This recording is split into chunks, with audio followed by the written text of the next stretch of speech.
how did you process that? Because I know you talked a little bit about it. You talked about, wanting to enact vengeance, but not doing it. Like, what made you get to the point where you're like, nah, this ain't the route to take? Man, the worst part after a funeral is when you're by yourself. And that idle mind starts to play tricks on you. And it was in one moment where I was just sitting in the room going crazy. My mom had took me to a therapist, but it was a white therapist. And when I got there, he seemed really in it. He wasn't interested in my story. And I couldn't connect. And so I didn't go back. I went one time. I was like, I can't go back in there with him. Like, he don't understand. He don't look like me. He not going to feel where I'm coming from. And so I sat in that room, man, and I thank God, man, it was just like, snap out of it. You know what I mean? Like, you got a real unique opportunity to turn this into motivation. And I did that. I had to grow up quick. In that room, I had to grow up. I had to become a man, but I had to become a man that saw something at the end of the tunnel that wouldn't allow me to ruin it. And so it really just sitting in there by myself and really like, all right, let's figure this out. Because I'm hurt, but I really don't know what this hurt is supposed to feel like, because it's the deepest hurt I've ever felt. So I took that pain, bottled it up, and threw it away inside of me somewhere else. Because I'm going back here. I'm going to do football. I'm going to college. I'm going to the NFL. If I hold on to this too long, which when I became an adult, I realized what I really did was just, I suppressed it. Right. But as a teenager, I saw it as a unique opportunity to put that somewhere else, and we'll deal with that later. Let's focus on what we're here to do. And that's kind of where football kind of took me. Right. And do you feel like you ever got to the point where you forgave him? Like, do you even like, I don't even know if that's the right question to ask. It's great. No, it's great. Yeah. So, man, I'm glad you asked it. So two things happened. I went to school in Alabama, to Miles College first.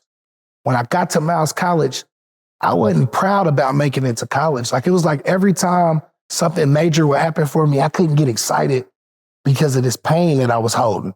So one day on campus, I'm like, man, I got to let it go. That's the conversation I'm having with myself.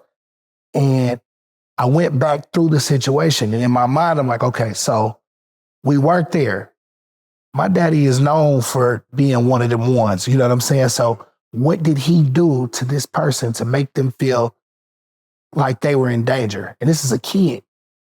I had to sit with that then. So when I sat with that, I automatically, and I had never seen I saw faces, but I really didn't know.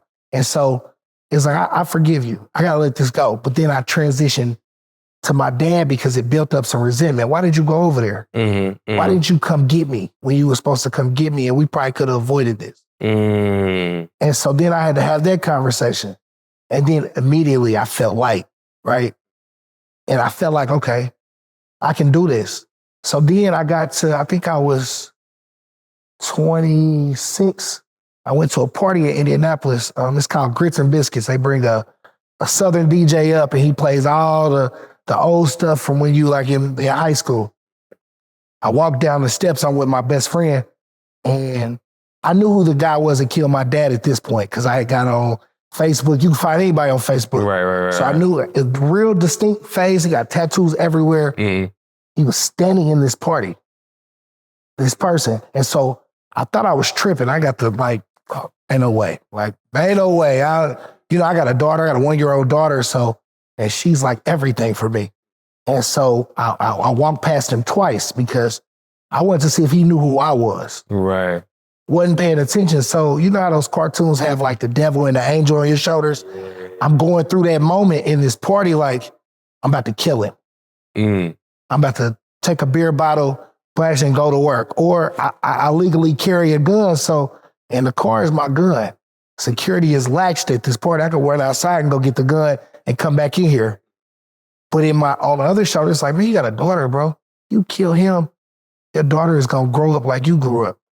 And so as I'm walking through this party, I had the clothing brand going crazy at this point. So there's people in the party with my clothing brand on. And every time I'm kind of in this trance of like anger and trying to figure out how I'm going to do this, somebody will walk up and be like, man, we so proud of you and everything you've done in the community and football, and you just keep going. and I would snap out of it.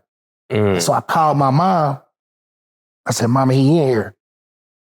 And she's like, what? I said, man, the person that killed my daddy in this party right now, and I know it's him. And she said, you gotta go. And I said, nah, I'm gonna call you back. And hung up. So I looked at my best friend and said, bro, the person that killed my daddy in this party, he like, what you talking about? He think I'm tripping, but he can see on my face I'm serious. And I was like, I'm gonna leave. And he said, you sure? He was like, yeah. So he tried to hand me the keys. I said, bro, I can't take your keys. He's like, I'll Uber back, but if I took his keys, I can't promise I'm gonna get to this car and I get this gun. Right. So I Ubered to my mom's house. I went to sleep.